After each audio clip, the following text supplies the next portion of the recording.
about plural subject take plural verb. നമ്മൾ കോൺകോഡിൽ പഠിച്ചിട്ടുണ്ട് singular subject take singular verb. അതുപോലെ തന്നെ പ്ലൂറൽ സബ്ജക്റ്റിന് നമ്മൾ പ്ലൂറൽ വെർബ് ആണ് കൊടുക്കേണ്ടത്. ഒരു എക്സാമ്പിൾ നോക്കാം. We plays football. ഇതൊരു റോങ് ആൻസർ ആണ്. കാരണം നമ്മൾ പഠിച്ചത് എന്താണ്? വി എന്നാൽ പ്ലൂറൽ സബ്ജക്റ്റ് ആണ്. അതിനനുസരിച്ച് നമുക്ക് കിട്ടേണ്ട വെർബ് എന്തായിരിക്കണം? പ്ലൂറൽ ആയിരിക്കണം. പക്ഷേ നമുക്കിവിടെ കിട്ടിയിരിക്കുന്ന വെർബ് എസ് ആഡ് ചെയ്ത് വന്നതുകൊണ്ട് അത് സിംഗുലർ വെർബാണ്. അപ്പൊ നമ്മുടെ എഗ്രിമെന്റ് അവിടെ മാച്ച് ആവില്ല. അപ്പൊ നമ്മൾ ഇനി എന്ത് ചെയ്യണം? ഈ സിംഗുലർ വെർബിനെ നമ്മൾ പ്ലൂറൽ വെർബിലോട്ട് മാറ്റണം.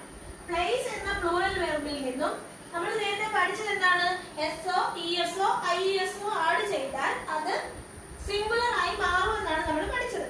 അപ്പൊ പ്ലേസിൽ നിന്ന് ഈ എസിനെ നമ്മൾ മാറ്റിയാൽ നമുക്ക് എന്ത് വെർബ് കിട്ടും?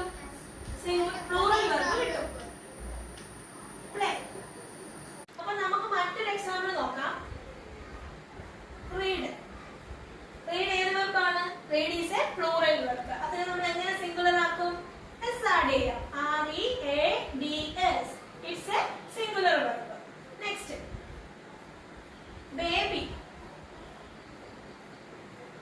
ബേബി ഇതൊരു സിംഗുലർ വെർബാണ്. ഇതിനെ നമുക്ക് എങ്ങനെ പ്ലൂറൽ ആക്കി മാറ്റാം?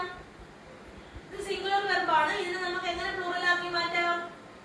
ഈ y മാറ്റി IES ആഡ് ചെയ്ത് കൊടുക്കണം. BABIES. അപ്പൊ അവിടെ എന്തായി മാറി? പ്ലൂറൽ ആയിട്ട് മാറി. നെക്സ്റ്റ് വേറൊരു എക്സാമ്പിൾ പറയാം. കാർ. കാർ എന്താണ്? സിംഗുലർ ആണ്. കാർസ് പ്ലൂറൽ ആയി. Okay, clear? ഇനി നമുക്ക് ഒരു എക്സസൈസ് നോക്കാം. She write a letter. ഇത് കറക്റ്റ് ചെയ്യാനാണ് സെന്റൻസ് കൊടുത്തിരിക്കുന്നത്. ഇത് തെറ്റാണ് ഈ സെന്റൻസ്. ഇവിടെ സബ്ജക്റ്റ് വെർബ് എഗ്രിമെന്റ് കംപ്ലീറ്റ് ആവുന്നില്ല. നോക്കിക്കേ, ഷീ സിംഗുലർ ആണ്, റൈറ്റ് പ്ലൂറൽ ആണ്.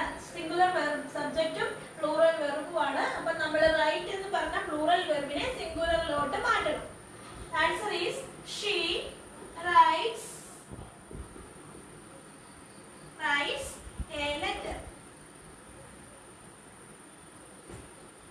ഇത്തരത്തിലുള്ള ഇംഗ്ലീഷ് ഗ്രാമർ ക്ലാസുകൾക്കായി positive learning with Reshma subscribe ചെയ്യുക.